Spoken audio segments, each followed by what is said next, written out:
Yeah, MistaJam with you, and right now I am joined by a man who is no stranger to Capital Dance Towers. He is the holder of this week's Jam Hot Record of the Week with a belter.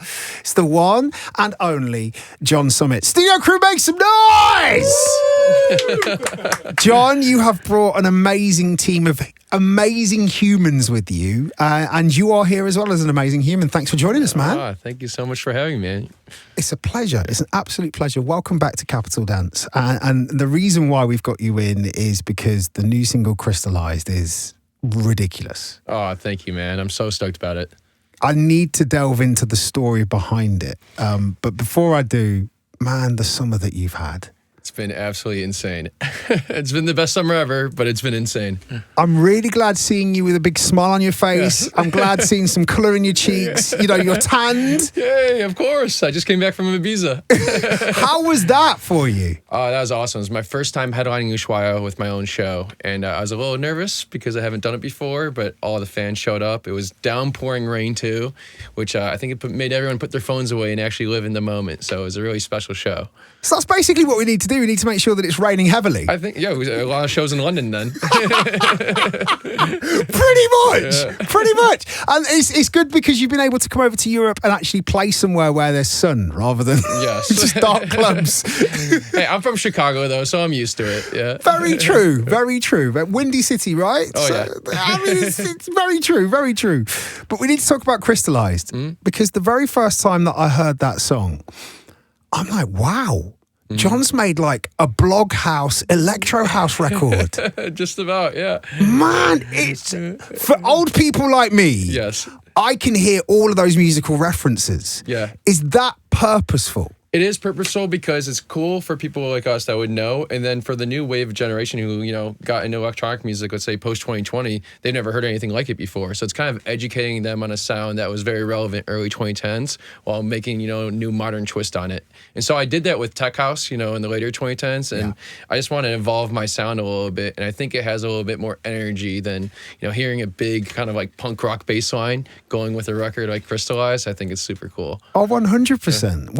And it also feels like, you know, you're collecting house subgenres as you go. It's like Infinity Stones. I love it. You are literally the Thanos of electronic music right now. I'll take that. I mean, one click of your fingers and every other DJ turns to dust. Yes. Don't click your fingers. Please don't. Not yet. But it also feels like every time that you've played this out, people have been going crazy for this record. Oh, yeah. I was so nervous to play it, too, because it's a new production change. You know, it's easy for the purists to be like, you know, we missed the old Summit and all that. But I think the fans now embrace change and embrace innovation. And yeah, just such a unique record in my sets that I think it really sticks out. And Inéz, working with her again. She's the best. I mean, worked with her earlier this year on Light Years, and it worked so well. We knew we had to do a follow-up. She came to me with the song idea. I was hooked immediately, met in her studio in Berlin, knocked it out in a couple of days. And yeah. Whenever I hear Inéz's vocal, though, it took a while for it to click. Yeah. She reminds me of Björk.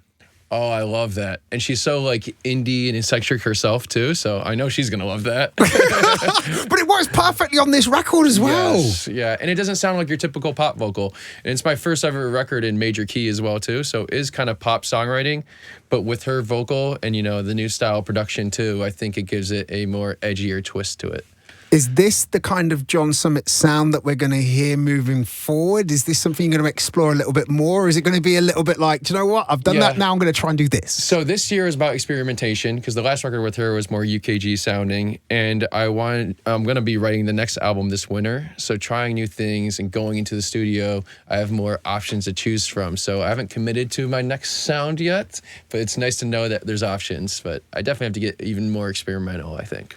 Not only that, but when you're making a long form thing such as an album, if you're trying to make the same song over and over again, or even the same style song over and over again, it doesn't work as a full body of work, does it? No, I don't think so. And of course, this record, because it's such high energy, I think that'll be a peak moment of the album.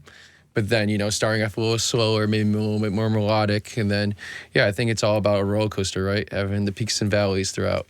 It's like a John Summit set. Exactly. Yes, my man! Now, we need to talk about what you've been up to since you last joined us in studio in January. Yes. I mean, It feels like you were here a couple of weeks ago, but right? Right? And then it feels like I've done 5 lifetimes since. So. Exactly.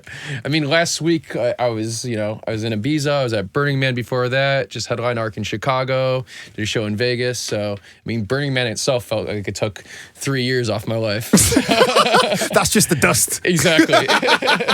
I'm feeling like a new man though. But we have to talk about something that you didn't mention there. The Sphere. Oh my God, that was insane. What? The Sphere was awesome. So Anima invited me for a show for that, and it was a huge undertaking. I mean, just doing one visual look for that takes a few months.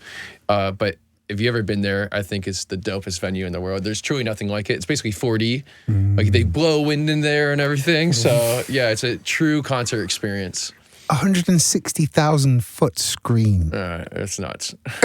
half my show, I was just turning around and looking at it the whole time. I was like enjoying it while playing. Wow. I mean, you do realise that you made history in more ways than one with that set, right? I guess so. You were the first person to play drum and bass in that venue. Yes, yeah. So I was actually pretty worried about it too, because Anima plays, of course, melodic techno, and I'm like, am I going to really screw up this party by dropping this? But when you have one opportunity, you got to do it, right? And how did it go down? Because on socials, where we saw from a distance, it looked like it went off. Oh yeah, so that was the climax of the set, and we planned this visual to have this huge galaxy moment with the checkerboard, and then to erupt on the drop, because basically with that record, you know, the tempo goes from 136 to 174, so it feels like, talk about a roller coaster, all the climax leading up to that, and then hearing the crowd roar on the drop. I've never heard anything like that before. Wow. I think you'll be back there very soon with your very own headline show. I think so. It just, the only thing for that is just it takes a lot of time, you know, making the visuals and prepping the visuals. So that's like writing another album in itself. Wow. I've never thought of that, actually. It's a big deal. Oh yeah, I'd say it takes at least 6 to 12 months just to make a show for that. Wow. So in case I ever want to settle down and get off the road and do something, maybe. But I think that's future Summit plans. After the third album. Exactly.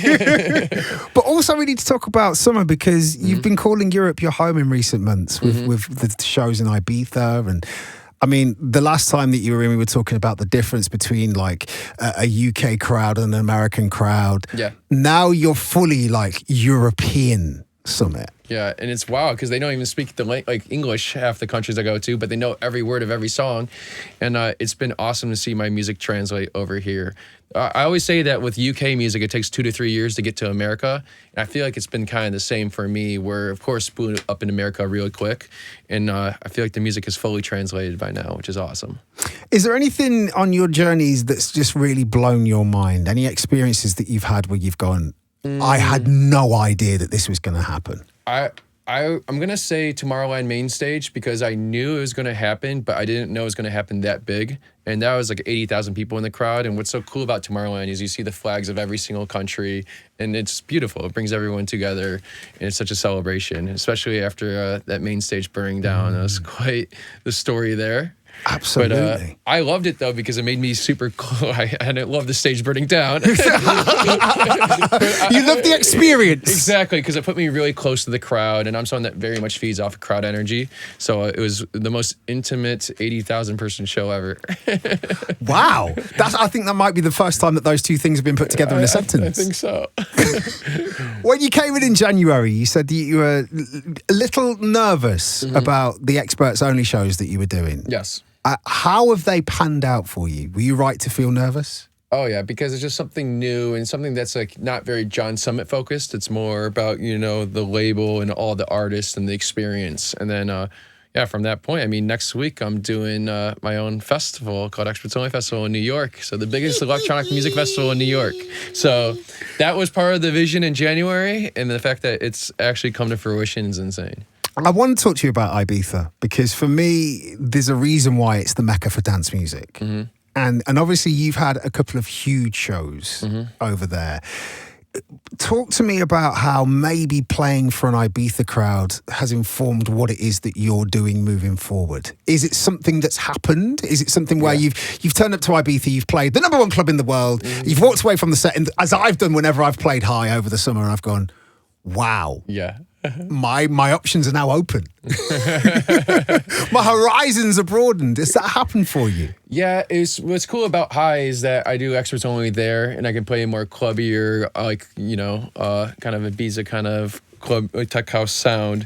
And then I do Ushuaia, which is a big John Summit show. So it's kind of cool that you can do anything from like an underground party at DC-10 all the way seeing the biggest artist in the world at Universe.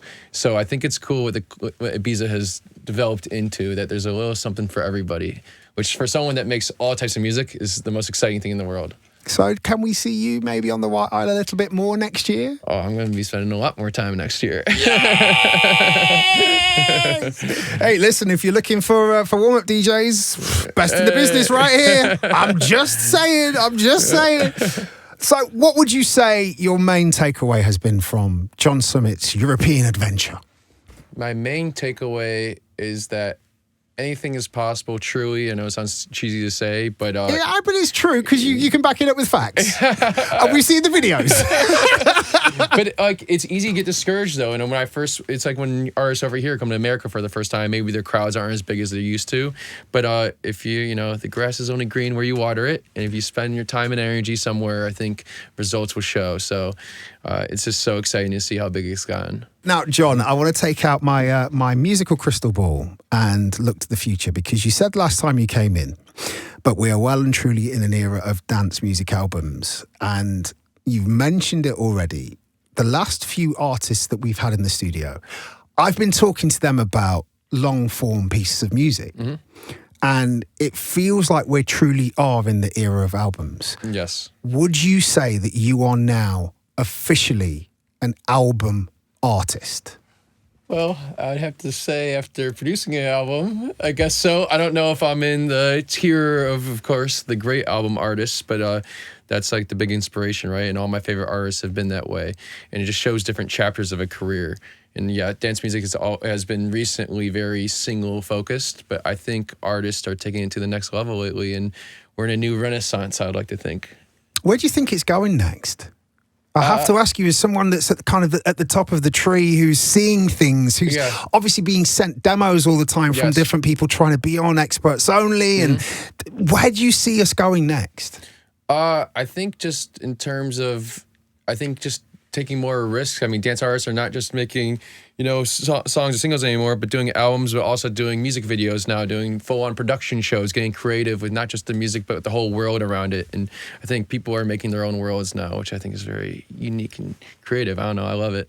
I want to talk to you about the collaboration process, because something else that you're fantastic at is finding great talent, nurturing great talent, and working with great talent. Is there anybody on that wish list that you really, really want to work with? On the wish list that I really want to work with?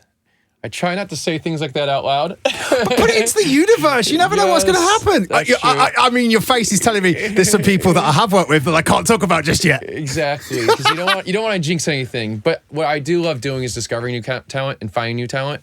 Like on the label, for example, I just love scrolling through TikTok, for example, and seeing people out there who are just trying to get their voices heard. And you can really, I think it's cool as I can really help blow up people overnight. And it just makes it more exciting to me. What's the secret to getting your attention? To getting my attention is, I guess, right place and right time if I'm in a good mood.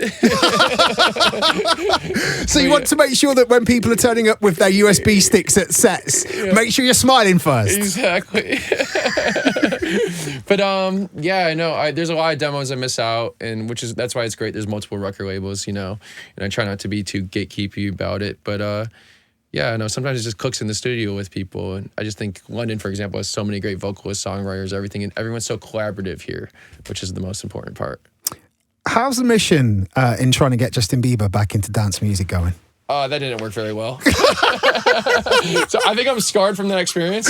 By going, Justin Bieber want to work, fully ghosted. I'm like, all right, never mind. No. I'll keep writing music in London. I mean, to be fair, a lot of that Jack U project was done over here. Then brought him in. I mean, come on, I'm just saying. All right. I don't think you should give up, because I think that, you and Justin would make an amazing record in the same way that Skrillex and Diplo and Justin Bieber thing happened. But I also think that a John Summit, Skrillex and Diplo thing would be mind-blowing. That'd be nuts. I'm just saying. Who knows? I'm just saying. Well, John, listen, you know, the door is always open. We're really, really grateful that you've passed through Capital Dance Towers today. We're really grateful as well that you're flying the flag for long-form dance music. Yes, I'm trying my best.